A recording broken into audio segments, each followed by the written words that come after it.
The day has come. We have arrived. Diablo 4 is here. It's with us. It's in our hearts. I love it. It's the day is here. Diablo 4 early access. So I guess the day isn't really here, but let's be honest, it kind of is. Yeah. So everybody's playing that, having a grand old time, including me and Jor. I think we both are like, yeah, let's do the show. And then if we happen to wrap up early, I mean, whatever. Oh no, I get to play some of it. So that's cool. And it seems as though, we'll talk about this a little bit, but it seems as though the launch has generally gone pretty well. There were some glitches and stuff for console players yesterday, but all told, so far, it seems to be going well. We'll see what the worldwide launch is like, but all told, pretty good. I had a pretty solid week. Nothing crazy has happened. It's kind of been a chill week after the craziness that was the week before. Nikki, my wife, is very pregnant, is close to popping any day now, so buckled up and ready for that. Yeah, I saw the Ubisoft Forward video and it was like unannounced babies. So they're ready for that as well. Yeah, all ready to go. It happen anyway. Because it's around that time, right? It's around the June 12th sort of thing. Okay. It is. I joked that like with Nikki, I was like, out of all the weeks of the year for this baby to decide he's coming, you picked like the busiest week of all these game announcements and press conferences and stuff. Yeah. So we're going to roll with it. But what are you going to do? Anyway, how has your week been? Yeah, pretty good. I'm counting down the days because for all the live viewers, they know that I've been like using some AI backgrounds to cover the fact that I'm not in my real office. But that will change on Sunday. So then I will finally be moving back to my own house. So I'm hyped for that. To be back in Amsterdam. I'm of course from the Netherlands. So be back in the city. And then, pick it up from there. So that's kind of what I've been looking forward to. But overall, I've been really enjoying the weather. Went to some festivals over the weekend. I went to Spider-Man yesterday, the Into the Spider-Verse movie. Really good. Go watch it in cinema. I think in the Netherlands, there's not a lot of hype for it. It's kind of like, I don't know. I think it's just like an adult animated movie that, just doesn't get a lot of people going. But I think in the US, it's luckily way better because you should see it. Like it's on the big screen. It's amazing. But I won't say much more. You just have to watch it. Just go. Yeah. That and played some Magic the Gathering. Oh, baby. Like a sort of store where they every Wednesday night have like a gathering. So I met with some friends. A Magic the Gathering? Yeah. So we played some Commander. For people who don't know what that is, it's like a large deck with 100 cards and all unique cards. So every game is kind of different. You have your Commander, which is kind of like your hero that you can then always summon without having to draw it first. So that's kind of cool. And that has been my week. And now I don't have a lot planned because I will be jumping into Diablo as well, making content on that. So I'm really excited for that. And then Final Fantasy is, of course, approaching Ubisoft Forward. And just the Summer Game Fest. I'm like still getting used to the fact that it's not E3 anymore, but Summer Game Fest. But we have some exciting weeks coming. Even if you don't have a child coming, it's still gonna be exciting. Still plenty to do. Yeah. I mean, we were talking about this on stream. I just want your thoughts on this because you always have a slightly different perspective than me. I look at the Summer Game Fest and all these gaming events going on and the excitement around it, and I remember like going to E3 and the excitement there.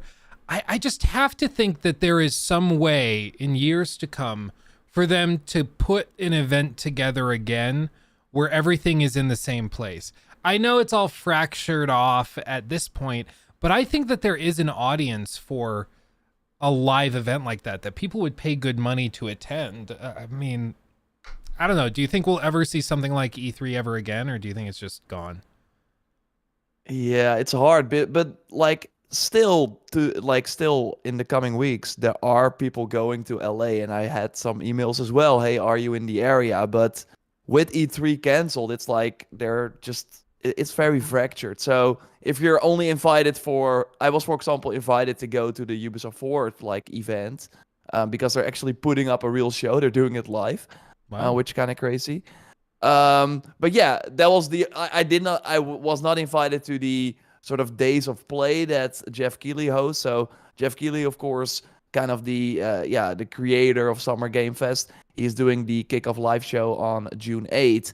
And then after that, he invites some press and some creators to go hands-on with some of the games that they showed during that event. But yeah, I'm not invited there. So for me to go to LA for only the Ubisoft Forward and maybe some other like small things here and there, it's not worth it. Yeah. But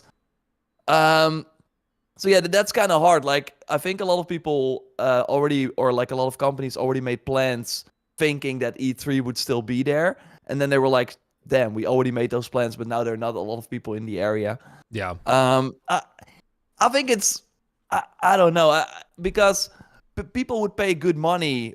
We saw that with E3. It did not really happen. They had like the public event as well, but in the end, I don't think a lot of people ended up going. Also because you're still a second-class citizen, even if you pay big money, Mm. because you stand in line for a long time, and the days where developers are making a hands-on demo are kind of over because it just takes a lot of time and money while you want to hit that holiday release date. So if making a hands-on demo means that you cannot polish your game enough, then it's just not worth it for people anymore. Like the Cyberpunk DLC will be playable for people there, but there are rumors that it's already coming out in like August at the latest. So that's probably already done. So then it makes sense for them to have a demo. But for other games, I don't Yeah. think there's just a lot. So also with like the fact that it's way easier to put up a digital show, cost way less, you get the same eyeballs on it. I don't know. I don't think it will ever go back, which is kind of sad. But I still think there is I still think this June period will sort of evolve over time because people like the fact that it's just like this, and then July is like kind of the cool down moment, and then at the end of August with Gamescom and stuff, it picks up again. So Mm. I do think people like that, where during COVID it was like Ubisoft had their event in July, PlayStation, like every week there was something there. Um, so I do think people will stay in the June period, but like a public event, I don't think it's gonna happen anymore, sadly. Yeah. I don't know. Maybe it's wishful thinking because I think Yeah, I it's hope. so Yeah, I fun. hope it happens. It's so fun. But you're right. I mean, when we went to E3, it really was like media and streamers and people that had the badges to just go see stuff, walk in the door, and you're good. And then there's everybody else, and there were actual like different tiers of buildings. Like in the showroom, there's a second floor on a bunch of the showcase, or I guess booths, I guess is what they'd be called. But there's like a second story floor for all of the important people to hang out at that had snacks and cool stuff. And then all of the underlings had to just walk around on the ground like buffoons, like animals. And it just didn't feel cohesive. You know, it felt like a really Yeah, cool media event that the public was also invited to. And it just didn't allow anybody to really get the best of both worlds. But anyway, it's going to be interesting to see how this evolves over the next few years, because I think COVID kind of gave them an excuse to cancel a lot of this stuff. And this year they were trying to still do E3, and then it fell apart, of course. So anyway, what are you going to do? But what you are going to do is play games like Diablo and some of the stuff that I'm sure will be announced at the Ubisoft Forward event, at the Xbox Showcase. Apparently a lot is going to be there. It's going to be kind of hectic. But for people that were worried that there wasn't going to be a lot like to see this summer, I think you will be pleasantly surprised. It really yeah. seems like there's a lot. So I mean, Sony had, of course, the kickoff, and yeah, we expected way more from that. So I I, something in me is like hoping that we're not like, because we always have these expectations. We always hope that it's gonna be like a 2015 where it was like Final Fantasy VII remake, The Lost Guardian out of nowhere is back. Like, even though not a lot of people cared when the game eventually like came out, it was a moment where it was like, what? I thought this was canceled. Yeah. So we're always hoping for those years. And now that Sony already under-delivered, I'm kind of hesitant. But on the other hand, like, we still have big games coming out like Diablo and Final Fantasy 16 very soon, and Starfield, Spider-Man, Mortal Kombat, Mirage. The So, heavy hint that we were going to see Fable as well. I mean, yeah. I don't know how to explain this whole thing with the glitter any way other than Fable. Like, I have no idea. Especially And the with music, right? Yeah. I think. Yeah. So yeah. it's got to be Fable. So if we're finally going to see Yeah. Fable, especially Fable with like gameplay, oh baby, it's going to be a good day. But anyway, as for our kind of core topics, there's a handful of things that happened which are quite interesting. There was specifically an article written by Jason Schreier. And what he did is he put together kind of a breakdown, sort of a post-mortem of what exactly happened with Redfall, the development, whose idea was this, and why it didn't work out. And it's actually pretty telling. There's a lot. What are your overarching thoughts on this, Jor, before we get into the nitty-gritty? I think we should get into Let's get into it? give Okay. some extra context first for people who are like not familiar about the article Jason put up. Yeah, so basically in the article he begins by going through, I'm sorry, Jor, in this circle your face is like slightly off angle. I'm terribly sorry. It's like slightly cropped. Don't worry. But in this, so what he did is he broke down all of the details surrounding the early phase of development. He explains how, of course, it hasn't been received super well. It's in the mid 50s on Metacritic, which puts it lower than games that everybody agree are just terrible. It's been certainly one of the year's worst reviewed games, and a major disappointment. Even Phil Spencer said in his interview he did with Kind of Funny Games, he said that, quote, the game rated significantly lower than our internal metrics. And apparently what they had done is they had done internal reviews, which maybe, Jor, you can speak to how this works, because I don't really have an understanding of it. It sounds like they hired either journalists to do mock reviews or people inside the company to do mock reviews. Those mock reviews put it, I believe in the interview, he said double digits higher than it ended up being. And at the time of that video, or of that interview, it was at like low to mid 60s on Metacritic. So he thought this was going to at least be a 7 out of 10, maybe even 8 out of 10. Yeah, so I think from my understanding, the mock reviews are like mostly, we sometimes hear, for example, from media people that get let go, unfortunately, or stop at working at a website or something. And one of the things they end up doing is work as a mock reviewer for like a company that has contacts with every like big publisher. So they get like this contract. Hey, we have this upcoming game. Do you have some mock reviewers? And so those are people that used to work for websites. So they have scored games before, and they get like an extra early version of the game. But that is kind of the issue where I think if they get an early version of the game, there are a lot of caveats where it's like, okay, but this is the day -1 patch, I would imagine, because they get the game even before the reviewers. And sometimes when the reviewers get the game, you always have like the day 1 patch to worry about, where it's like those issues that you have, they will be fixed at launch. And then you kind of have to hope that they are like telling the truth.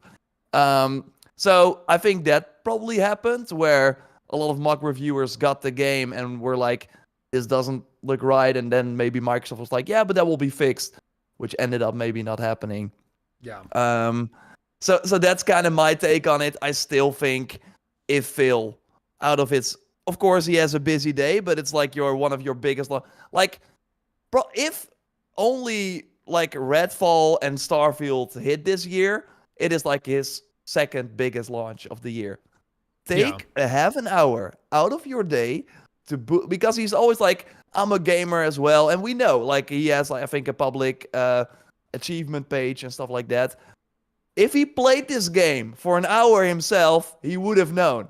So I think this is like kind of weird to say for one of your biggest launches. Yeah. But yeah, that's kind of my take. I mean, I totally agree. I think it's very it's just baffling that even with patches, I think Redfall is still high 60s, like maybe low 70s, with everything working well. It's just not a very good game, but it's clear that they just kind of were viewing this as a remnant of before Xbox took over. So they were just like, okay, let's just get it out and move on. And really, what was most telling about this article and what I found to be extremely interesting were the descriptions of the development team and basically their reactions to the potential acquisition. So they describe a very troubled development process where basically in 2018, ZeniMax, the large privately held owner of Bethesda Softworks, who owns Arcane, they were looking to sell themselves, get out with that fat stack, and they decided that they were going to start pushing some of their biggest studios to get into games as a service and live service titles to boost revenue, to look more appealing to potential acquirers, and to get a fatter stack when they eventually sold. And this is why I thought back in the day that they were probably preparing to sell, because the management hadn't changed at ZeniMax or Bethesda Softworks, and yet all of a sudden they were acting super greedy with Fallout 76 and all of this other stuff they were doing with the creation. Wolfenstein Youngblood. Yeah, Wolfenstein Youngblood, with the Creation Club, with all of those paid mods, all of that stuff came at the same time. So it was clear in 2018 they were changing their strategy, which means a motivation has shifted. But what Redfall is Redfall is a remnant of that same period. It was ideated back in 2018, and they started work on it as a big live service game from a well-known studio that would print them money.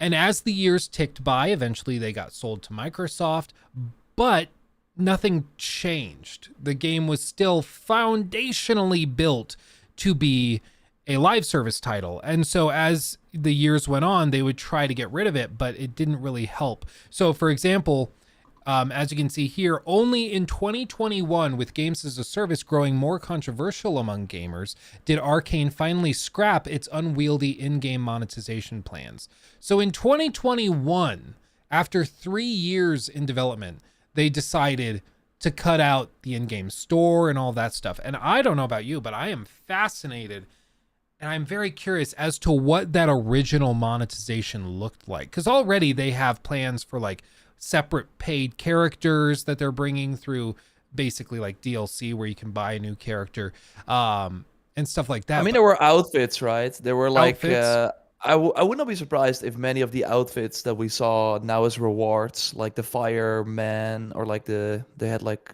stuff like that. I would not be surprised if they were like store exclusive at first. So they did not even have a lot of base game outfits. That would be my take on it.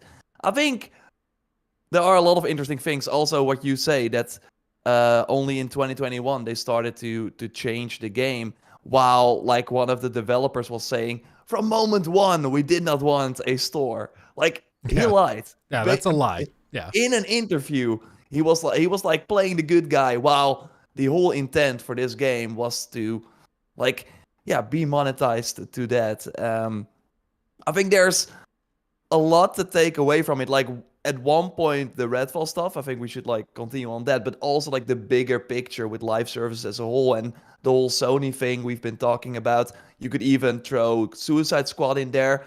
Basically, all these single player studios that at one point hear from their upper management, you're not making enough money. We see Fortnite, we see Destiny. They sell a skin for $20. That's 1/3 of the game, and that skin is made in a day by an artist. Of course, takes longer, but versus what a game costs to make and stuff, that's a way better profit. So hey, you go do that as well. And then they kind of forget that it's way harder than that. And they also mentioned in this article they had only or less than 100 developers. They still had some support studios, but there were tasking to make a game like Far Cry or Borderlands that is made by like thousands people in total, like by the end of the development cycle, and they were doing it with a way smaller team. And that's what you saw with this game. A lot of things were reused. You go to this safe house. Oh, it's the same puzzle. You go kill this vampire. Oh, it's the same like sort of enemy layout. They reused a ton of stuff because they just did not have the manpower to make this game what the upper management envisioned. And it's just so interesting how, like, what would Bethesda be if Microsoft did not buy them? They would be in serious trouble, right? Yeah. Because their last profitable game, I still think, apart from Elder Scrolls Online, that I think is just chugging along, making some money here and there, is Fallout 4.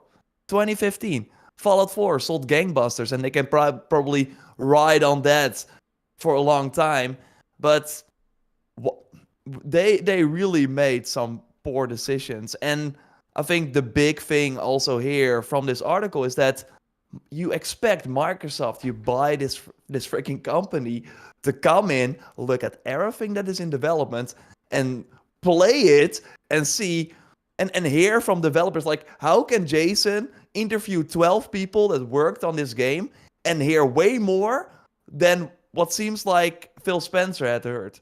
Because if he heard the same things, where 70% of the developers from Arcane Austin, so they of course made Prey, super like beloved single player game. I did not like it that much, but a lot of people did. It was certainly very unique. We need more games like that. But yeah, instead they were going to make Redfall, and a lot of people working on that team were like, screw this, I don't want to make this multiplayer game, I'm leaving. Yeah. So by the end of the development cycle of Redfall, they lost 70% of their developers. Yeah, which just like, think about, for everybody out there, whether you work at like a coffee shop or you work, like I worked at a Best Buy store for a while, and they regularly would have maybe like in one department, maybe there were 10 people that would rotate in and out. Just think of 7 out of those 10 people leaving in the span of a single project. I mean, that is devastating. It's why people, like I saw people say, oh, they just need to, after Redfall, go back, make Prey 2 and everything will be fine. For one, Prey was considered a financial failure. It's a bummer to admit it, but it just is the fact of reality. It just didn't make money. Neither did Dishonored 2, apparently. And if I recall correctly, I think Dishonored 2 also had a really broken PC launch as well. So they've had a few releases that... I mean, Arcane games never sell. Like, Deathloop did not sell well. They had like 5 million players after launching on PS Plus Extra and Game Pass. Like, those games, while critically acclaimed, we care about them, but just the wider audience that really needs to care about them to make it profitable doesn't. Well, and that's why, like, saying they just need to go back to Prey, like, they just can't. Originally, Austin's office employed less than 100 people. If 70% of those people leave, you have 30 people left who were on the original team, and that includes like the upper executives and game directors who stayed through the whole project. Like, a lot of the talented level designers, a lot of the coders, the artists, they're just gone. They went to another studio in Austin. There's plenty over there, or they went and traveled somewhere else for a different job. You can't just get those people back. This is why this sort of short-sighted, I guess, approach to game releases is just so toxic in the industry, because ZeniMax effectively destroyed one of their biggest and most powerful studios because they just wanted to try to come in quick. It's Yeah, crazy. because especially with Game Pass, having a Prey that is a 9 out of 10, that or for people like that will get people to subscribe. And not a game like Redfall. I think Kush made an interesting Yeah. donation there, so thanks a lot for that. Should I read it? Yeah, go for it. Hey Luke and Joe Raptor, do you think this Redfall situation could happen to Sony studio like Naughty Dog? Could the devs not be interested in working on the live service titles and want to focus on single player? So that's, I think, like a nice segue to the broader picture here. Something we've been seeing for a long time, like with BioWare making Anthem, like Suicide Squad and Rocksteady.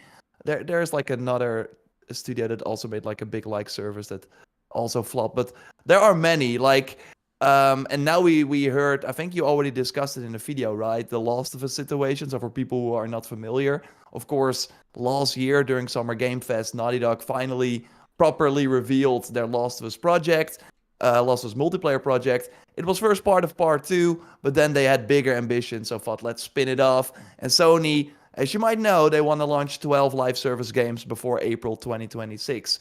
So they were like, yeah, sure, let's do it with one of our biggest IP.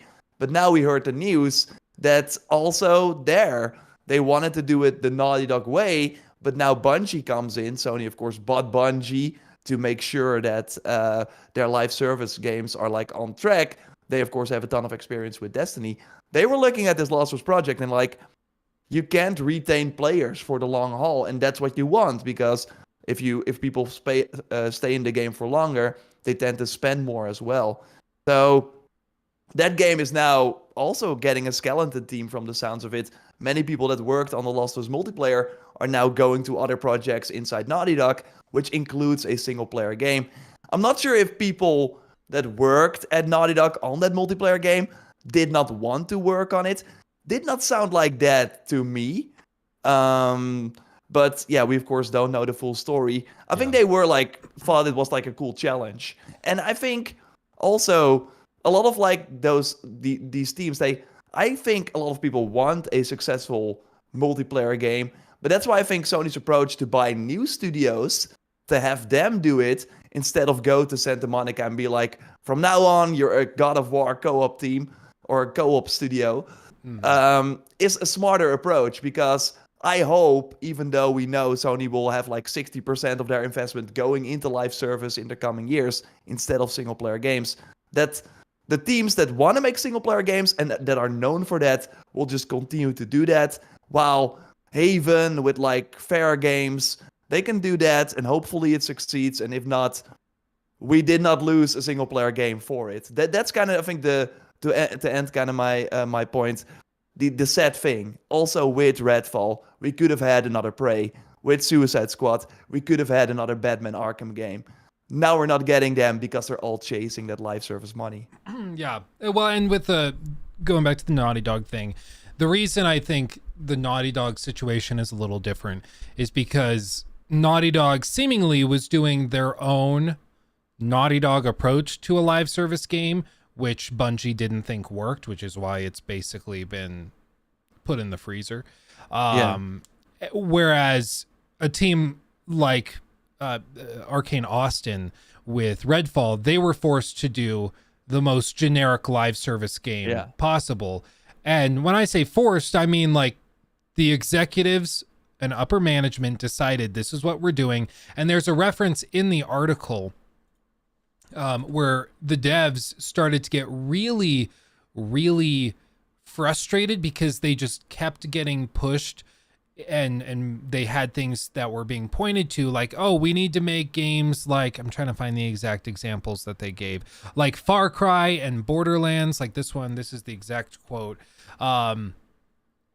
So right here, staff members said that over time they grew frustrated with management's frequent shifting references to other games such as Far Cry and Borderlands that left each department with varying ideas of what exactly they were making. Throughout development, the fundamental tension between single-player and multiplayer design remained unresolved, and the game directors did not respond to comment on this point.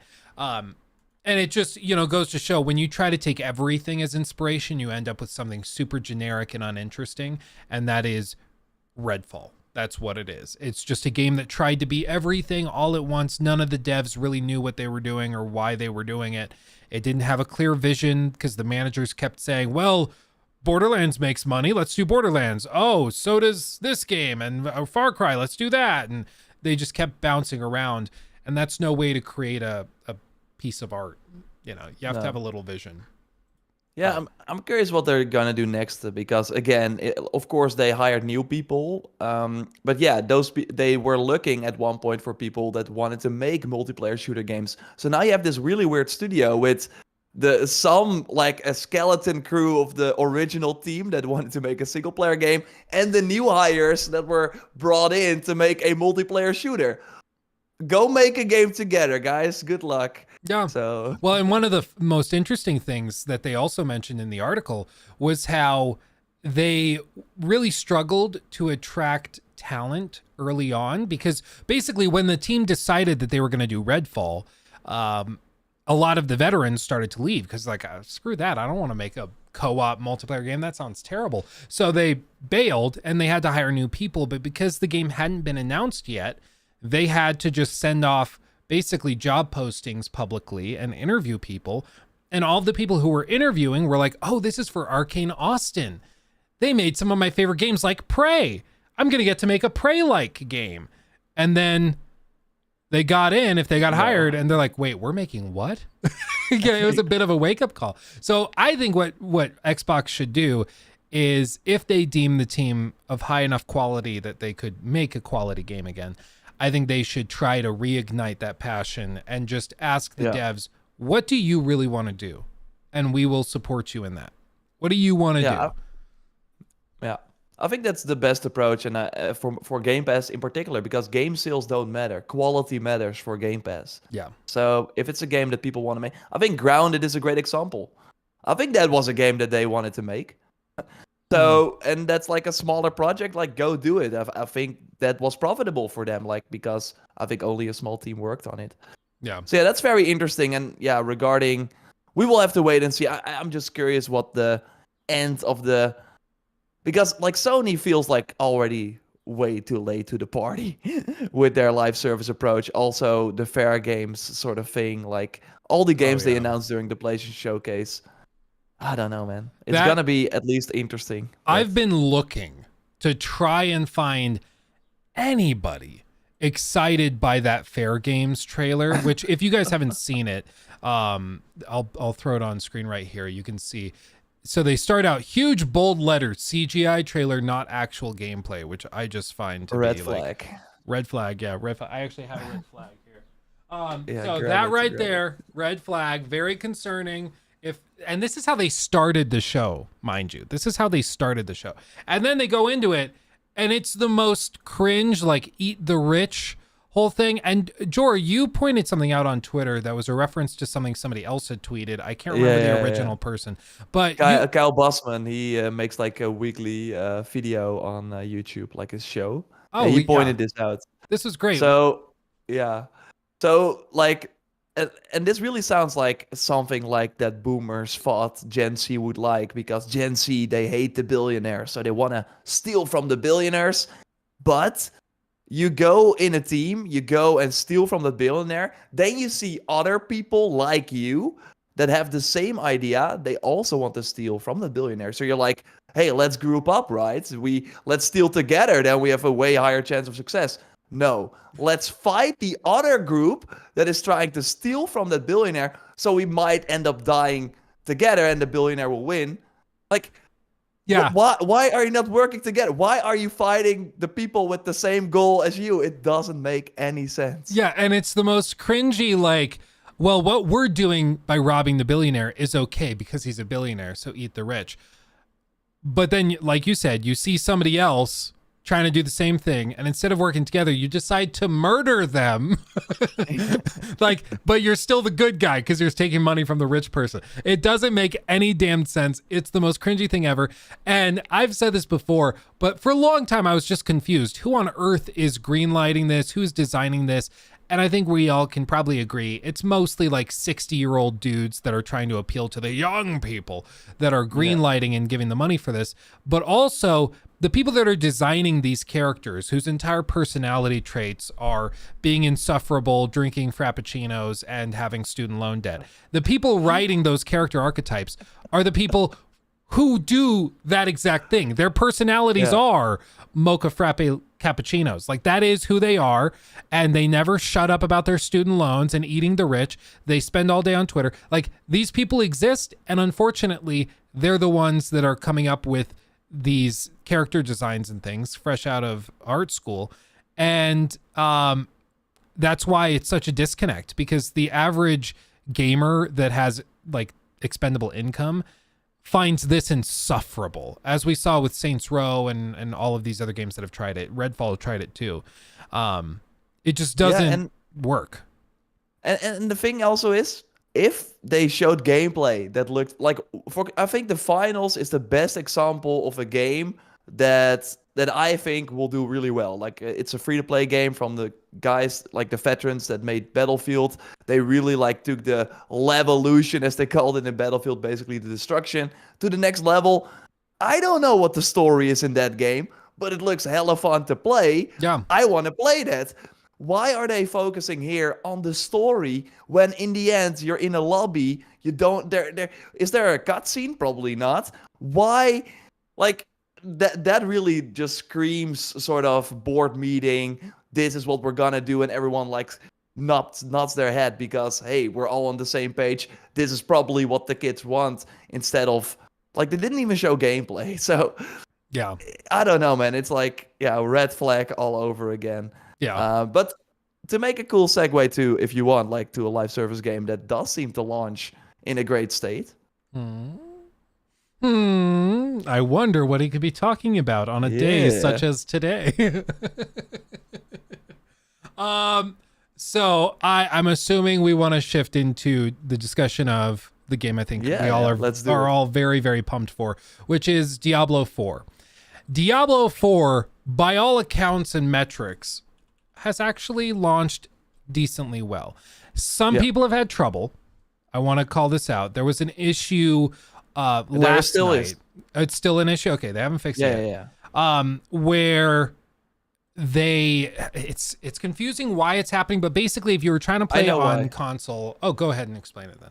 Yeah, so if you like... a thing on console is that you can share games, right? So you make someone else...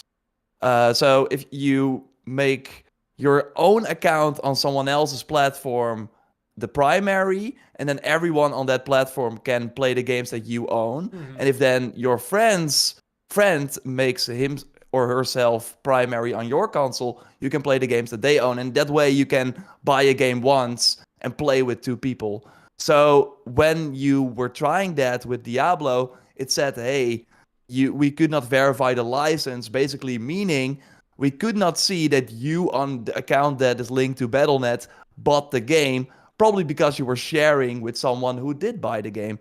So we tried this as well, and I like entered the code, and Dennis was trying to play the game on his console, but yeah, he could not verify the license, while after he bought the game himself, he could play.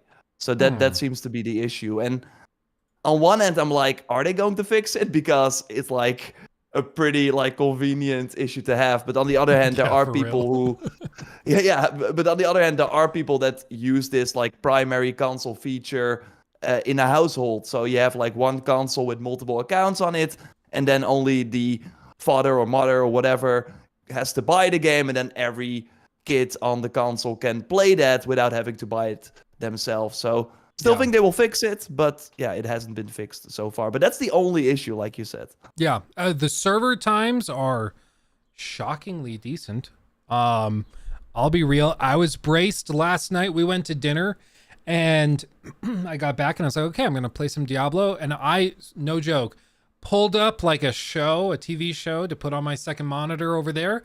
And I booted the game up, and I was ready to just like chill for half an hour while waiting in the queue, or an hour while waiting in the queue. And I was just in. It's just there. Nice. I was like, what? Oh. Huh. There you go. It was To be awesome. fair though, like Diablo is the best like second screen game because you can just play and then Yeah. hey, oh, what is happening over there? Or I have like a doc with like a lot of podcasts that I still want to get around to. Yeah. Hey, I'm gonna just listen to them while playing Diablo. Exactly. It works great. And I mean, honestly, performance has been really good. When I played the beta, um, I ran into a handful of bugs. There was specifically an audio bug that was super annoying where basically like sound wouldn't synchronize properly. So you'd be in cutscenes or dialogue and it would get off by by the end of the conversation by 10 seconds. So you leave and it's still happening. So I ran into that, but as of right now, it seems all of those problems are fixed. They managed to polish it even further. People are having a blast. I even just saw that the one and only Mutahar was able to get the game working on his Steam Deck, Oh, which is crazy. So all told, it just seems like everything is kind of going well. And granted, let's be fair, this is still technically early access for yeah. the game. They haven't had the full worldwide release yet. That happens, I believe, on what day is Yeah, today? next week, Friday, June. Oh no, June 6th, right? I think it's Yeah, even early. I think it's like Tuesday, isn't it? Yeah, you're right. June Okay. 6th. Yeah. So we'll see what it's like on that day, but it seems like they did their homework, figured out what kind of server infrastructure they needed, and they ponied up the money for it, and man, it seems to be working pretty well. But Which is like a Morten is shocker. saying, this very unlike Blizzard. There must be some server problems coming. Like it must be like some developers like I went to work for this company because I wanted to have my error 32 whatever it was Yeah. moment. So it's like in the back end, like putting a sort of pop-up message for people. We will see. That But would actually be I think- so funny if they had a pop-up Yeah. that's like error 37. Just kidding. Enter. Yeah, and then you can just keep playing. Yeah, that would be very cool. But I think, to talk about the game, I think the biggest like achievement is still kind of like link it to the live service sort of thing we were talking about is how much content there is at launch. It feels like a game that has already been having post-launch support for a year because the amount of end game stuff is insane. So after like beating the campaign, you have the Tree of Whispers, where you just like do some activities in the world that will be used to rank up to level 50. They can do a sort of capstone dungeon where you're kind of like challenged to see if you're able, like if you're good enough for the new world tier. So there's like world tier 1 and 2 that you can switch between. It's kind of an easy or like a normal and a hard mode in a way.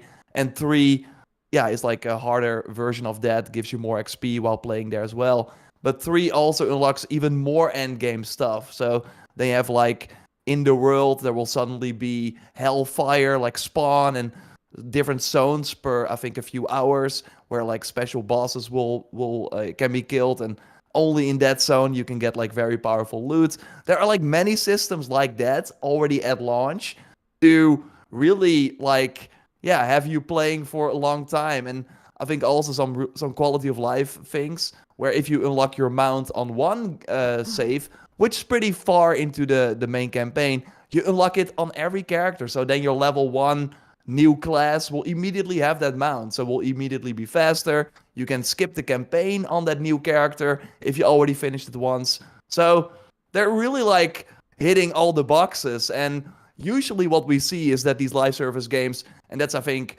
Suicide Squad, a perfect example, like it doesn't seem that they learn from other games before it. Avengers, for example, had the issue where you could not pick multiple heroes. So if you picked Iron Man, your friend who also leveled up Iron Man could not play it. They had to add that post-launch. In Suicide Squad, that's still not possible. In Diablo, they really looked at, okay, we have Diablo 3. What is Path of the Exiles doing? Okay, that's pretty cool. What is that? And they released a package that I think a lot of people working on a live server should look at and be like, okay, that's pretty impressive. So applaud them for that. Well, and so, I mean, if we look at the other side of live service, other than just being perpetually online and typically huge, you have to have a lot of content, but then the concern is also how they monetized it. And if I just pull up this this screen here. This is actually Diablo 4 running right now. I have it pulled up. Whoa. But yeah, We're live. real time. We're live. But if we look at the store, this is the in-game store. You can see that they have some skins that are quite expensive. This one's $2,800, which is basically $28. If you want to buy it, you can see it breaks down into different tiers of platinum. Like a very cool necromancer skeleton skin. I love that one. Looks All awesome. cosmetic, doesn't seem to affect gameplay as far as I can tell. Watcher in the Wilds, necromancer specific skins and things just for different looks. And are these expensive for cosmetics? Honestly, yeah. I mean, they just are. However, the great thing about cosmetics is that you don't need them. You don't. And as long as the game isn't like Hogwarts Legacy, like imagine Hogwarts Legacy without the transmog, but they offered you the ability to buy quality cosmetics. That would be bad. Like if it was something where you just will look horrible unless you pay money, that would suck. But this is a game where honestly, I think that they generally characters look pretty cool without specific cosmetic sets. And if you are somebody that wants to go in and spend $24 or $28 on a skin, okay, dude, like I'm probably not going to be doing that, but you know what? If that's what you want, go for it. Yeah, and I think in Diablo, it's actually like, whoa, this character has like a very cool helmet. He probably has done this activity. I think that is way cooler than, oh, this guy paid $20 to look cool, right? Yeah. But yeah, they also before launch made some comparisons. Hey, this is the cool outfit for this class that you can get in the game, and this is the one we're selling. And it really was that the end game outfit looked way cooler. But I think this in particular for people who probably are like a bit more casual and just want to look cool from the start. So, I mean, if it's funding their, like I'm also always kind of looking at that. Like if this is funding their seemingly big post-launch plans with a lot of free content, I'm like, give people the option as long as there are enough of cool outfits, because that's I think where Assassin's Creed is kind of crossing the line every time. The outfits in Valhalla weren't that great, and then you open up the store, you have the Valkyrie armor and the Draugr set that looks very, very awesome, and then you're like, okay, so I can look like a brown helmet, knight armor, or I can like be this like glow. So yeah, there's a lot of disconnect there. But I think in Diablo, they're right now finding the fine line. But I will predict they will try things. I totally think that at one point they will be like, I think want so an too. XP boost? Yeah, we're just gonna put it in there, and then we have a backlash. Okay, we're putting it out. Or they'll do what like Call of Duty's done, where they launch a weapon or something that's really good and like breaks the game, and then they launch it on like a Friday afternoon. People buy it all weekend, and then Monday they're like, what? That's crazy, man. And then they walk it back real quick. And I do want to say for people, like Dreddy Bean, 28 for a skin is wild. I like if you boil it down, $28 for a skin in a video game is a lot of money, especially when the game already costs $70. That's a lot of money. However, in the live service space, I want to just kind of back this up so that people don't just look at this from the perspective of like single player games. If we look at Fortnite, the one and only Fortnite, which is the god of all live service games. Okay, this is what every live service game aims to be, because Fortnite. Well, we're live in Fortnite right now. Fortnite right now, guys. You're here to see it. Wow. You can see each one of these skins is effectively $15. This backpack is $4. This slasher harvesting tool is $8. This kit, Grim Medicine, whatever, normally $46. They're selling it for $22 right now for a cosmetic skin kit thing. $25 for that one. This one's but still, $20. like Fortnite is free. Fortnite's right? and it's free. Yeah. Do you like? Would you have less of a problem with $28 skins if Diablo 4 were free to play? I mean, I personally, don't really have an issue with it unless it like crosses a line where at one point during a new season, because of course post-launch are gonna do seasons, and then they are not releasing any free new armor, but only paid. At that point, I'm like, this is kind of crossing the line. Like, we, of course, have to wait and see. Right now, there really seems to be a good balance. Like, there is a tab for store, but you can completely ignore it. You can just not go there. There's no reason to go there. And that's, I think, kind of fine. The price is whatever. Like, it's still there. Like, are you going to buy it for 10? Would that really change the conversation? I don't know. It's like, I really think that people who are in the market for these things probably would be paying way more anyways. So while a lot of people that are now arguing about it would probably never buy these skins. Yeah. So that's kind of my take on it. As long as they are like not crossing the line, because with Call of Duty, what they also did is like make a skin that was like very dark, so you could like stand in the corner and nobody would see you. The rose skin. Yep. So and like there is PvP in this game. Like maybe there will be a skin where it's like if you are with a rogue, you can turn invisible, and then maybe with this skin you're even dark. Like if there's something like that happens, I'm like that goes too far. But so far, I'm looking at it and I'm like, if we have to wait and see. But if they're like launching new world bosses, new quests, new zones, maybe post-launch for free, and they're funding it with 5% of the audience that wants the will on this game, I'm fine with it. I'm not gonna buy these skins. So yeah. Well, and that's the thing to remember is the average person, probably 97% of people, will probably play Diablo and never touch the store.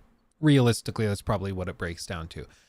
But those 3% that do spend a lot of money. Yeah. And they're spending thousands of hours. And frankly, maybe this is me just speaking from a point of privilege or something, but from my perspective, if you play a game and you play a crap ton of it and you want to thank effectively the developer and vote with your wallet, I don't have a problem with buying DLC, cosmetics and things. I loved The Witcher 3 so much that I have bought so many copies of that game, not just for me, but for friends, for family, for them to try it. I've effectively voted with my wallet time and time again, even though I could go to like GameStop and get it for $5. That doesn't do anything to help the devs. Nice. So I'm okay when I play like a live service game, if I really enjoy it, with paying to effectively thank them for creating this thing I enjoy. But it can cross the line for sure. I think it's kind of similar to going to a concert that you already paid for and then buying merchandise as well. Like you don't have to. You will walk past, you will see the store. And if you like the artist and want to like rock that, same with Diablo. If you want to support the developers because you know I'm going to be playing this for many months or years, and yeah, I want more. I'm going to buy this armor. Like it's kind of similar. I always feel that games, like there are certainly companies that really cross the line, and we should call them out 100%. But there's also this notion that games cannot be products, while everywhere you go, like going to a festival, you're paying for the festival and you want to get a drink. Well, nobody is like, oh, I'm not gonna spend $30 to get a drink. You don't even think about it. And then here in this game, everyone's like, oh, they're nickel. Of course, again, we have to call out when it goes too far. But on the other hand, everywhere in the world this happens. Why can't games be like that? As far as they don't cross the line. And I agree. And it's just, ultimately, this is a business. And I know people will be like, well, but video games are art and art shouldn't be a business. Cool story, bro. But it just is. If you want games like Diablo, they have to generate millions upon millions upon millions of dollars of income. They just do. Otherwise, a game like Diablo 4 doesn't make sense to make anymore. It just doesn't work to have a team of hundreds upon hundreds of people working for years and years and years, people who are very specialized in this stuff. It doesn't work unless they can see a return on that investment. And you don't have to like it. You don't have to buy it for sure.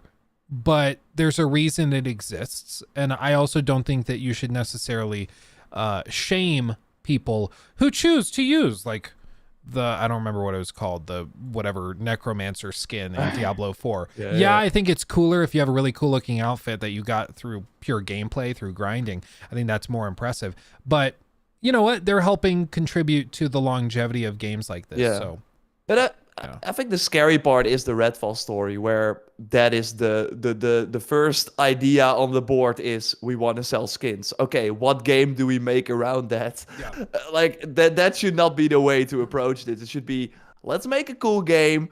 We want to support it. Okay, so we have 100+ developers working on this post-launch. That's gonna cost money. We need to have a regular revenue stream to support that. And obviously we want to make a ton of bank. But still, we want to make sure that these people... I mean, that's how like Ubisoft supported a single-player game. I still think it's crazy. It's kind of a segue.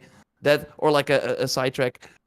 That there are no more single-player lives. Assassin's Creed showed it's possible. Why are not like other studios doing that? Why? But that's another thing. But I agree. It is strange that we don't see more single player games that have huge collections of cosmetics and things. I think part of it is that like there's maybe the idea that you want to have a cool skin or look cool for your friends, and people are more likely to spend money to look cooler in the context of a friend group. Maybe that's how it works out.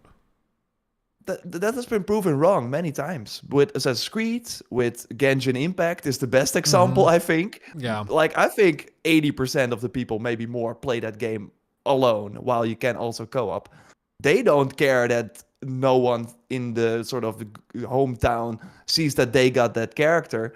They just like that character themselves and want to like play with that character. So I'm curious why. Yeah, that's just one of the big notions. Like if they made a Prey, and then Prey 2, and then every week they would launch like a cool new area with a puzzle in it that they would sell. Maybe that's like a better approach for Arcane. Like they really have to explore the sort of way to support a game. And I think Ubisoft doesn't get enough credit for what they tried with Assassin's Creed and what they're, I think, really going to push even more with Red. So I'm kind of curious about that. Do you think that's a good segue, or do you want to stay with Diablo? Let's do it. We do have a donation. Oh yeah, Isaiah, thank you for the 10. That's very generous. Thank you. Appreciate Very generous. Thanks. Has the login for the PS5 and PS4 been fixed yet? I don't think so. I can do some checking, but I don't think it has. No. So yeah, but are you sharing the game? Because that seems to be the issue. And there are now workarounds, but that's like really, it's like log in to the person's account who bought the game, then invite your own account as like a guest, so you can like play a sort of split screen. Of course, in Diablo, you can like have multiple characters run around on one screen. Then remove the person that bought the game, who you're not playing as, and they can still play. Like it's a crappy workaround, but that seems to work. I hope there are like articles about it out there, but nothing official, I think, yet. Yeah, nothing official. This guy claims to have fixed it by closing Diablo 4 on PlayStation, downloading a separate game from the PlayStation Plus catalog, and then relaunching Diablo 4. I don't know if that works. One person in the comments said it worked for them. The other two said that it didn't. I have no idea. It's unfortunate that they're dealing with this, but hopefully they resolve it soon. So, it is what it is. But yeah, let's shift forward. We've got some news, some speculation. I want to let's look at some comments. I think because Morten is saying, but Genshin Impact is free. AC games are expensive as heck. I wasn't like talking about the business model. I was more like talking about the fact that they're both single player games that people play for a long period of time because they are supported. So it was more about the fact that right now everyone is like dead set on like a multiplayer game. That's the way to go for live service.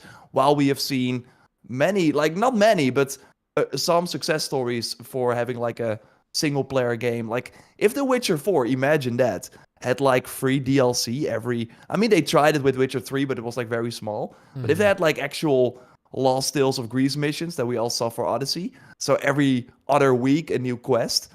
People would play that game for years. I'd hop back in, yeah. Yeah. So there are multiple ways to do it. That was kind of my point, Marta. I hope you understand. Yeah, and I guess while we look at some other comments real quick, I'll put up a poll. I want to know if in a game like The Witcher 3, they brought weekly quests of the same quality that you saw in The Witcher 3, but they brought additional quests, even just one every other week, would you return to the game booted up just to try that new quest? Would that bring you back? Yeah. So while I put this And in what Odyssey chat, did yeah. was ahead. like a world boss as well. So they would like add like a world boss to an arena that was already in the game, but then they just added the boss there, or they had like a mercenary every week. They had some pretty inventive ways to always every Tuesday there was something new. Not always was it as exciting, but they for a single player game really made sure that there was a good reason to boot up the game every week. Mm-hmm. It's interesting. Maybe we'll see more of that in the future. The other piece, and maybe this is the elephant in the room. The other piece is it is a hell of a lot harder to pirate a multiplayer game versus a single player game. Yeah. And so if they're worried about like long-term support, financial stability, profitability, that type of thing, having a game always online could greatly affect that. But you can still have a single player game that's always online. Like if you play Diablo only solo, you're still only online. Genshin is also only online, only Assassin's Creed. But we of course saw people hack that. But I think the PC audience is not as big as on console, and on console it's way harder. So yeah. I don't think it really impacted Ubisoft. Yeah, and out of this, about 7 out of 10 of you are saying that you would return to The Witcher 3 if they had weekly, high-quality quests akin to what we saw with some of the DLC stuff that they did. Yeah. You know, and even if it's just... And imagine if they started it, like now Witcher 3 is an old game, so I think that's why people are like, yeah, maybe it's old game now, but if they started it out with Witcher 4 with like a very good post-launch plan, I think that would be pretty big for them. Yeah, I mean, just think of how many people booted up the Witcher 3 next-gen version when they brought that extra quest and some other stuff to it. So it could be really interesting to see how they approach it. And maybe, I mean, because right now the weekly quest things that some games do, it's like, oh, your weekly quest is to kill 3 birds with an arrow that's on fire. Like, that's not that fun. But if it's like an actual narrative quest that is high quality, that could actually be very, very compelling to bring people back repeatedly.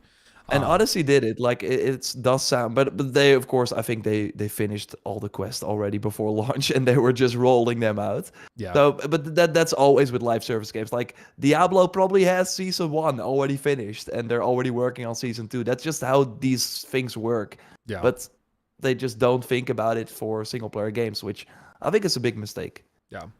Big opportunity. There's your $1 million idea. Yeah. There it is.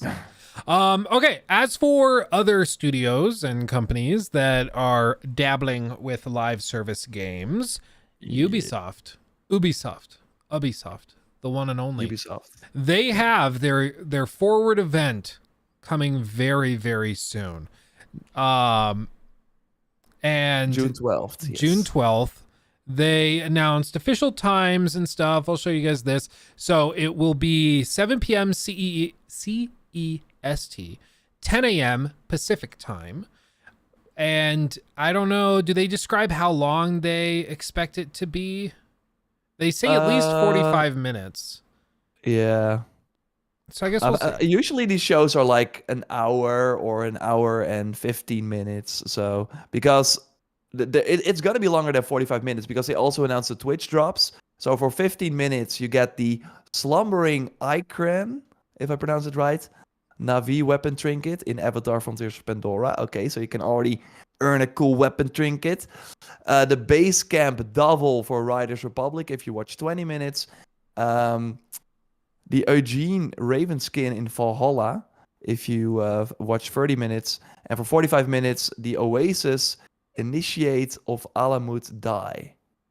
Okay, in Assassin's Creed Mirage, so you can Hmm. earn a cool like color, I think, for your outfit in Assassin's Creed Mirage after watching 45 minutes. But again, it's if you, because otherwise you have to like watch from the start, so they still want people who like watch later to earn it. What do you think the Um, odds are that these times line up with when we see each of these games? Do you think it 15 usually minutes is. in, we'll see It usually, Frontiers? Yeah. um, yeah, But then we'd yeah, that they see. might start with Avatar then, and then But then do you really. I uh, don't think that they're going to show anything for no. Valhalla. So I don't know if that's No, the but they case. are doing a lot of Assassin's Creed stuff, and I don't think they can like, because I think it's gonna be like the big Assassin's Creed show, because they Hmm. already announced that the Nexus game that we talked about, I think before, the VR game, it has been announced. So Oculus had their event, and they announced the Meta Quest 3. So that's of course the standalone VR headset. They're launching it later this year. And the Assassin's Creed VR game was always like a partnered with Oculus thing. So that game is coming to Oculus Quest 2, the Pro Quest, so the more expensive. I think, oh, that's actually also wireless, I think, but it's like way more expensive. And also the new one, the Oculus Quest 3. And yeah, the game is coming later this year. Assassin's Creed Nexus VR is what they call it.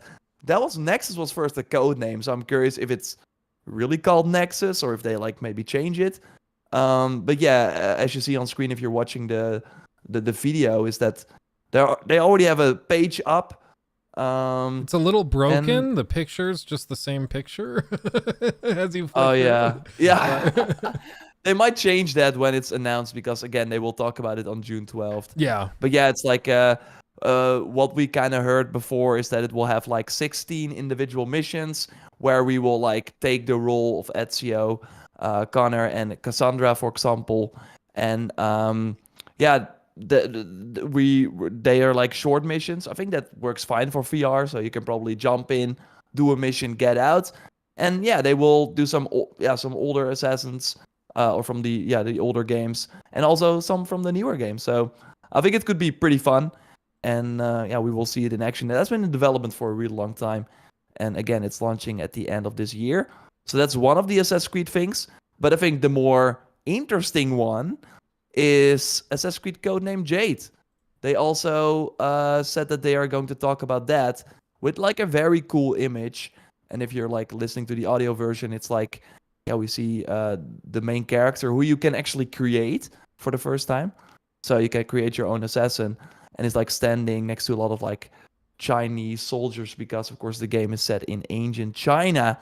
And I think they're gonna like do a very cool cinematic trailer, and then the game will be a mobile game. We already know that.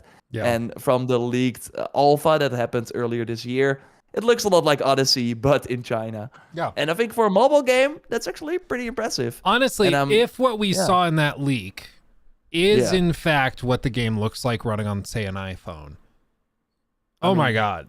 It's it was because damn people were impressive. playing it. Yeah, it's Yeah, like very good for a mobile yeah, game. Blew me yeah, away.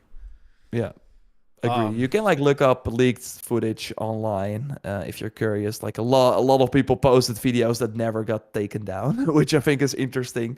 I think because But Ubisoft yeah, realized this is like kind of a flex. If we leave it up, people will be like, yeah, that's us. to be fair though, I think Tencent is making the game, so I think they're just licensing their IP to it. Probably, And, yeah. yeah, and of course Tencent, they know the mobile market as like no other. Like NetEase is the other big Chinese corporation, of course, that's doing a lot of stuff as well.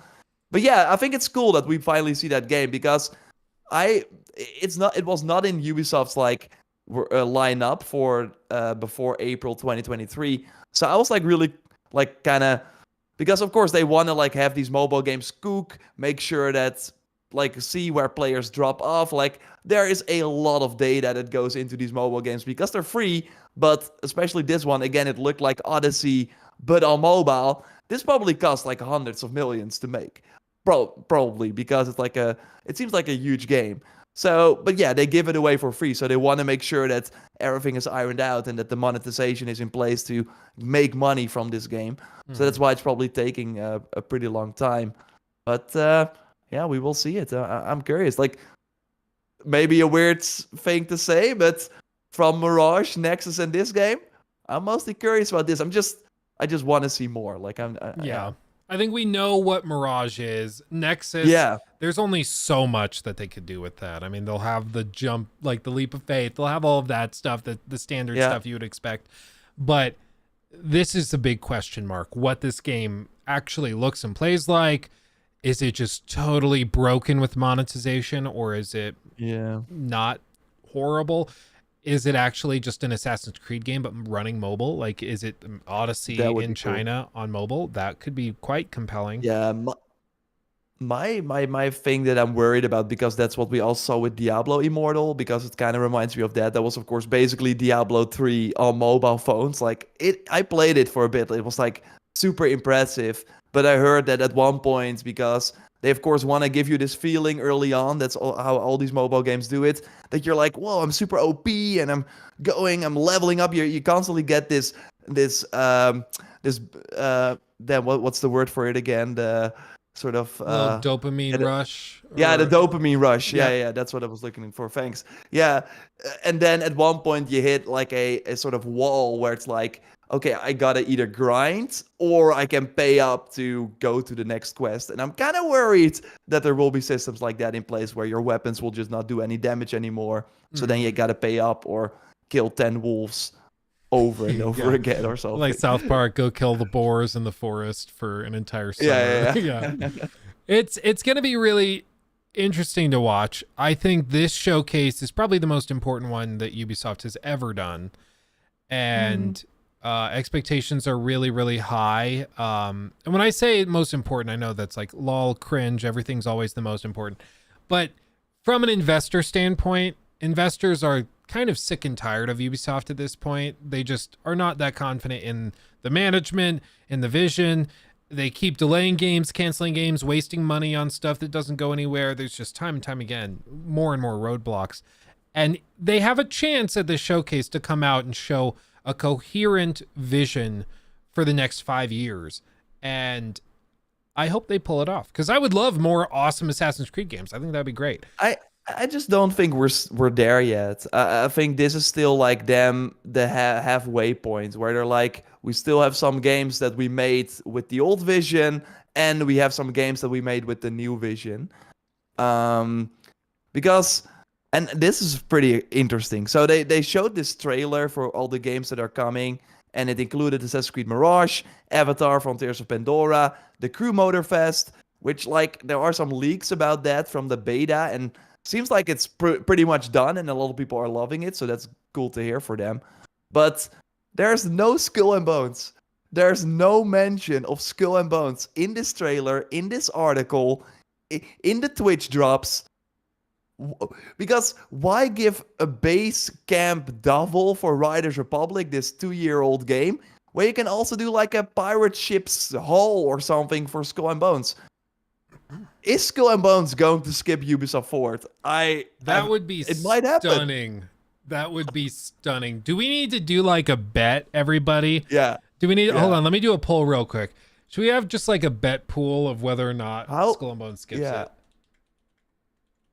That's insane, right? They might end up canceling it. They might. I've said, like, at this point, it's probably cheaper to just eat whatever fees Yeah.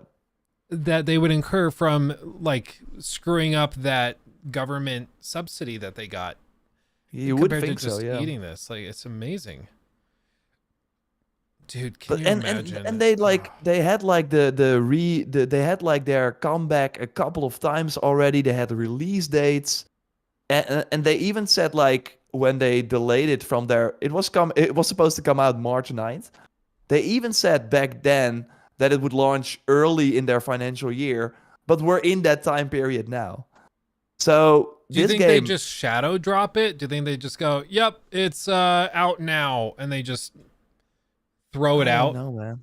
I would go for like get some Game Pass money, but maybe Microsoft doesn't even want They it. might Like not want it because they have Sea of Thieves. Sea of Thieves, yeah. So, and It's I don't so think PlayStation fascinating. wants it. How I would always have said like Skull and Bones would be at the event, but why is it not in the post? Yeah. Maybe the Twitter account like tweeted something about it's so interesting, man. I hope that Jason Schreier does like an extra article on what the Oh heck yeah, happened. the last report that was really good on Skull and Bones was that one from Kotaku Yeah. in, was it 2020, I think? It's been a Okay, while. so the final tweet was from January 16th. That was before they, I think, delayed the game. And if we go to, for example, Avatar, did they like tweet out the there must be like a Frontiers of Pandora. No, there's not even a Frontiers of Pandora. Because like the Assassin's Creed account has been like really teasing it. I think the crew probably as well. Mm. Twitter account has been like teasing, yo, go watch Ubisoft Forward.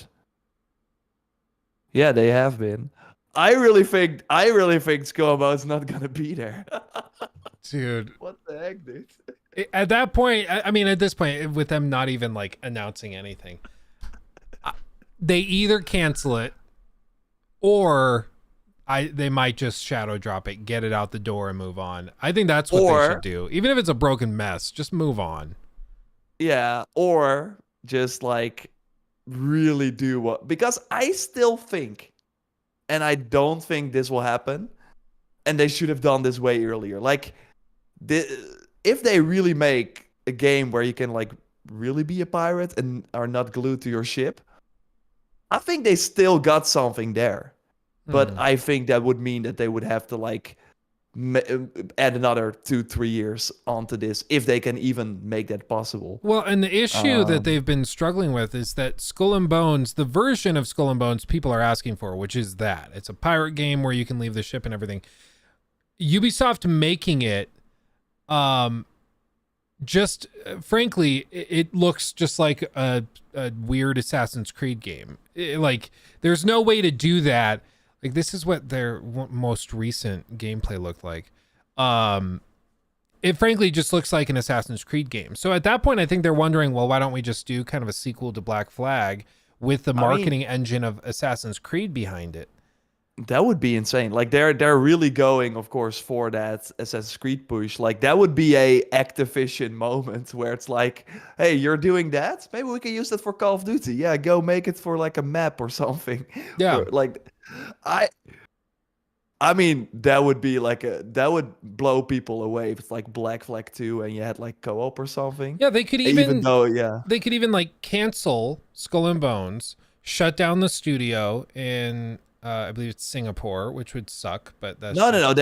But Singapore is like a support team for like many things, and I think it's also they are, I think, the big one in Singapore. So in that Kotaku article, though, there. they said that they had lost a bunch of talent to other studios in Singapore. Oh yeah. So I don't know if it's still like the A team that it was 5 years ago. No, probably not. But like, even if you keep the studio open, if you just shut down Skull They and will Bones, probably. and then you come out swinging with like, you basically just take this and kind of rebrand it a little bit and then do Black Flag 2. People probably be like, hey, this looks a lot like Skull and Bones, but it's Black Flag 2. It's going to be awesome. And I think people would go with it. Yeah, probably. Like, salvage what you can from this game and just make another pirate title. Rahul was saying, is there a story narrative? That was kind of the point. Like, they had this idea earlier this year where it's like, from now till launch, we're going to do a developer stream where we're going to show the game. And they had the narrative director on. And what they were basically like, how does this game look from, like, if you would, like, sit down and play for, like, 30 minutes? And it was really, okay, so you have this hub town, you go talk to this, like, very generic NPC who has, like, a daily mission or whatever. Okay, I heard there's a treasure at an island nearby. Okay, let's go on our ship. Oh, and then you go to this island. You can leave the ship then, but then you're like in this very contained, like very small space where you can then grab like a message in the bottle, and then you have to read another text, and it's like, oh no, the chest is not on this island, but over there. Now then you go back on the ship, you sail a bit, maybe there's like another ship that attacks you, and then you go to this other island, you get another note where it says, oh, the chest is close by, and then like it was only reading. You only had notes that would tell you what was going on. There was no cutscene. There was no one like coming at you. There was no like emotional impact or whatever. It was very generic. And that was like the narrative director. he like gave all the context. Yeah, those are the bandit faction that this without this guy like talking about what actually was happening. And most people don't read notes. It would really be like Fetch Quest the game, which is kind of wild. Yeah. After all this time, that's all they've got. And even these systems like you're seeing on screen if you're watching right now, where it's just a ship sailing around shooting at a fortress, this is almost entirely unchanged from the same exact task from Black Flag. Like almost a carbon copy. It's amazing that seemingly no fresh ideas have come in. So I mean, if they don't bring this to the show, that's going to be stunning. Yeah, major red flag. Or it's like in the pre-show, because they are doing like a 15-minute pre-show. That would be almost funnier, as if they just gave like a little 20-second clip and like coming later. Not even later this year. They're just like coming later. Yeah, we're still working on it. Oh man, we gotta. It would be sad if it weren't so funny, you know? Yeah. And again, like, people want this. Like, people want a pirate game that has like realistic graphics that they can play with their friends, but they just can't nail it. Drinner D had a donation. Once again, $10. That's very generous. Thanks a lot. Sorry, late to the game per usual, but did I hear you say that AC Red taking place in China? The article read that it was supposed to be in Japan. Super confused. I get why you are confused, because there are like a million Assassin's Creed games. But no, Red is made by the Odyssey team. That will be in Japan. That will be like a full mainline, Valhalla, Origins type game. While what we were just talking about was codename Jade. Maybe I said Red. Sorry if I did. But it was like Jade, and that is the mobile game that looks like Odyssey, and that will take place in China. Hopefully that clears it up. Mm. Yeah. What is the I'm blanking on it. And then there's the team that did Origin specifically. What's their next? Valhalla, Origins, and Black Flag. Although of course quite some like veterans left. They do Hexe. Yeah. That's Hexe. That's it. Game. Yeah. And that's the one I'm particularly interested in, because that's far very away though. Different. Probably. That's a ways off, but I mean it's very different from all of the other games that have been pitched so far. And they are taking their time. Like, they started last year, and if they're launching from rumors 2026, it's I think the longest time they ever worked on an Assassin's Creed game, which I think is exciting as well. Yeah, because Origins was 2017 and Black Flag I think was technically 2014 or 13. Black Flag was 2013 with the launch of the PS4 and Xbox One, but it still launched on PS3 and 360 as well. Yeah. And then 2014 was Unity. I mean, just think of the transformational work they did with Origins. They're taking that much time and then some to work on this next game that they're doing. Yeah. So I'm interested in that. Very interested. And also in the Ubisoft Forward video, they said, what's that game? So they are like doing new reveals as well. And as we discussed before, probably the Star Wars game. Yeah, that is a showstopper. If they come out showing a high quality, especially graphically, Star Wars game from the Division, I mean, man. Or what's it called? No, Snowdrop. Snowdrop. That always looks insane. So it's gonna be like a jaw. I really hope they do like gameplay as well. Oh, they could dominate the internet conversation for probably a few days just by doing that, man. Yeah, and then people will be like, "Oh, what was Starfield again?" No. Yeah, I think Starfield will probably be great as well. We're gonna see. Starfield, I think I feel bad because Starfield, I think no matter what they show, there's going to be a lot of nitpicking, and a lot of it, I'm sure, coming from yours truly. Let's be honest, because it's just so fun. But it's at this point they're kind of asking for it. A little bit. So after what they did with Fallout 76, I honestly don't understand how anybody could defend them. But what are you gonna do? I guess it is. It's a different team, man. It's not Bethesda Game Studio. It's totally not the same. Yeah, it's totally different. And it's Creation Engine too. Yeah. Totally new. It's totally different. It's basically the Diablo team working on it. Man. From all the games that I'm still I'm just curious if Avatar can convince me, because many red flags. Lots of red flags. The fact that like those leaks that dropped, I don't know, 3-4 weeks ago, something like that. They really just looked like screenshots of a modded version of Far Cry 6. Like it just looked like Far Cry 6, Let's but add somebody blue modded people. blue people. Yeah. It was just Smurf Fallout or Far Cry 6. Like that's all it was. Yeah. Dances with Smurfs. So I agree. They got to do something to show it. And I think it needs to be an extended gameplay look showing what the actual motions are going to be like. They will. I'm curious about the release date as well. My prediction for this game has always been that it will be fine at launch, and then they will continue to support it. It's Ubisoft, and then when the new movie comes out, they hopefully have a sort of probably of a smaller scale, but like No Man's Sky moment where it's like, hey, the game is great now. They will have new people come in, and it will hopefully be a success for them. Another marketing not push. expecting. Yeah.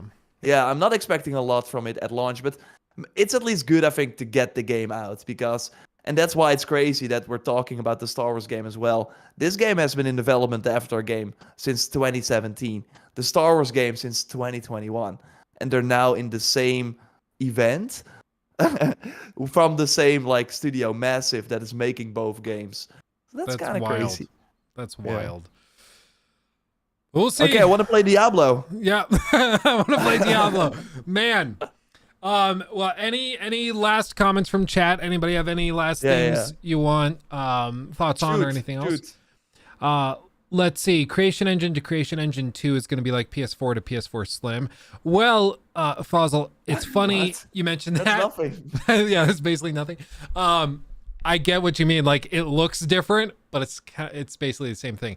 I totally agree. Yeah. I'm actually doing a collab we plan on filming in the next few days with Mr. Matty Plays about that very topic, about the Creation Engine 2 thing, because Bethesda fans have been coming into all videos and TikToks and everything we've made discussing Starfield, saying no, it's not fair to be skeptical of the technical performance or any of this stuff because it's a different engine.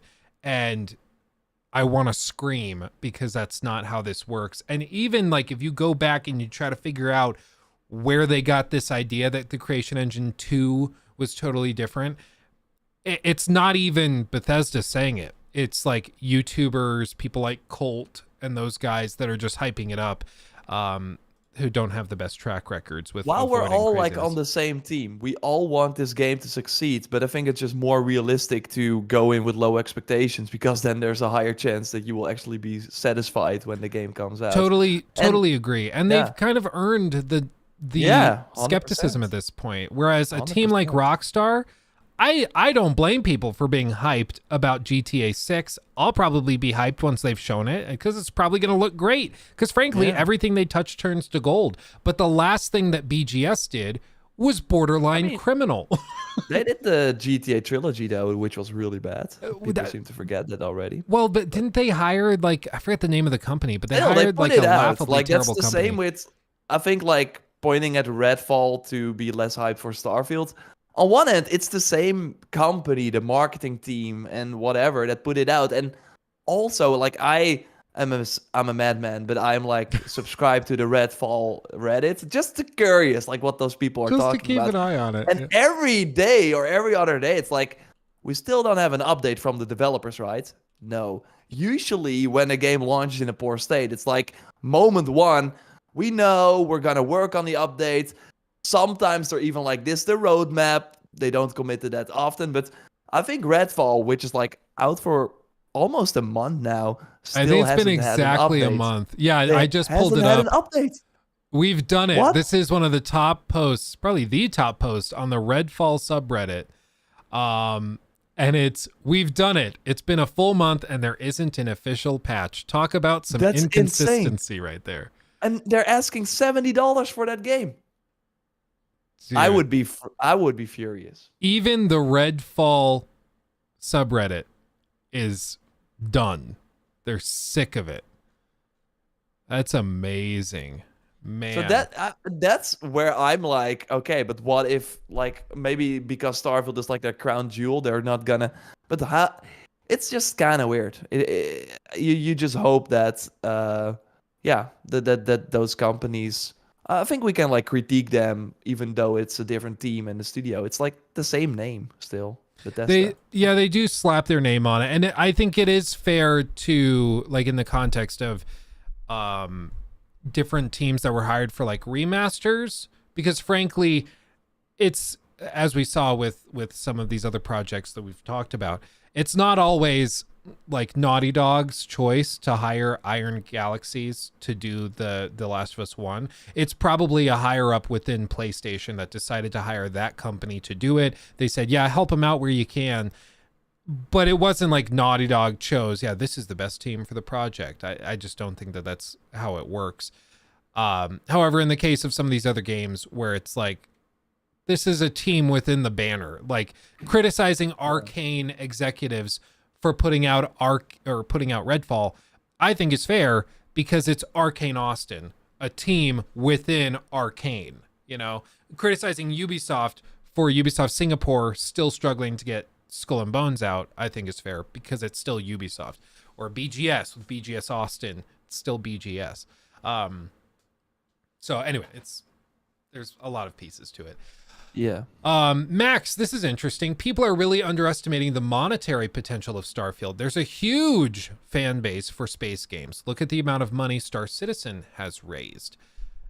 I think you're right, Max. I don't know how they capitalize on it, especially being a Game Pass title, because a lot of people are just going to download it. But frankly, I'm going to be completely real with you guys. I've had such a nightmare getting the Xbox Game Pass launcher working consistently on PC that I am probably going to say screw it and just buy it on Steam. And another thing happened, which will tickle the fancies of some people. I've been playing some of the Yakuza games, and apparently the version of Yakuza Like a Dragon on Game Pass on PC is just bugged. It has this issue where it constantly hitches, and there's no fix for it. It's just there. The version on Steam is updated, doesn't have that issue. It's weird. It's really weird. But that's like all over the place with the Game Pass launcher. And so I don't know if I'm gonna bother dealing with Game Pass. That's a smart tactic. Yeah, they're like, we'll just launch the broken version on Game Pass, and then people will download it and then buy the full version. Yeah. Brilliant. It's brilliant, really. And we already got their money. Yeah, basically. Okay, last one. Proto, are you going to stick around and play Diablo on stream? Would be fun to watch you play it. I, first of all, need to tackle a couple of housekeeping things. I have some stuff I have to film for a couple sponsors, and then I've got to launch a video on this Redfall debacle thing. But I might hop back on stream later today. I don't know. Are you going to be streaming Diablo at all, Mr. Jor? Dennis did it for us on the channel. I will just be laid back, chill out. I play it on PlayStation, so ultimate casual Diablo player mode. Ultimate casual, confirmed. Yeah. I think the game works insanely well with the controller. It's like I prefer that over like clicking on every loot. I'm like, yeah, you pick everything up immediately, and I'll have to try. Maybe you can do that on PC as well. And it's like you control the actual character instead of it being an RTS-like thing. I'm all for it. So yeah, I'm gonna be on PlayStation. I might stream it next week, but this weekend I'm still finishing up a Mirage video and the Sunday video, going over all the news, and then next week we will do a lot of coverage for the game if we got more time into it. Yeah. It's going to be awesome though. You use a controller on PC for Diablo 4, Morton? I've been playing mouse and keyboard. Maybe I need to try controller. You guys try it. It's good. It's really good. It's really good. Just probably going to trigger some hardcore people out there, but come at me. Don't care. Anyway, thank you guys for chilling with us. As always, we appreciate all the super chats, the follows, subs, all of that stuff is wonderful. If you want to listen to the show on the go, we are on every major streaming platform for podcasts, so go check it out. Reviews are greatly appreciated. And one of the things I think we'll do next week is we will start the show off by reading some of your reviews and comments left. That's cool. Good one. be behind on some of those platforms. Yeah, like and we got Apple the Summer Podcasts. Game Fest show next week, so we will have a ton of stuff to talk about. Probably Cyberpunk, maybe some other surprises that Jeff Keighley has. I'm not expecting Maybe. too much, but yeah, should still be fun. Should be really, really interesting. A lot of people are expecting some of the PlayStation holdovers there. I don't buy it, No. but who knows? With the Last of Us news, that because I thought Last of Us was going to be one of them, but the news was no, they were planning to put it in the showcase, but the game is just not good. Yeah, and then they So pulled it that out. really got all my hope for like a second showcase or like anything showing up. And Jeff Keighley, they also had the Ratchet and Clank PC announcement this week. Like that could have been there as well, but no, I don't know. I'm not expecting anything. I agree. I don't think we're going to see anything, but you never know. They Yeah, might would be surprise cool. us. Lord knows they surprised us with that showcase. Anyway, thank you for watching, everybody. Much love. Stay Yeah, thanks safe. for watching. We'll see you you later. in the next one. Hugs and kisses. Bye-bye. Bye.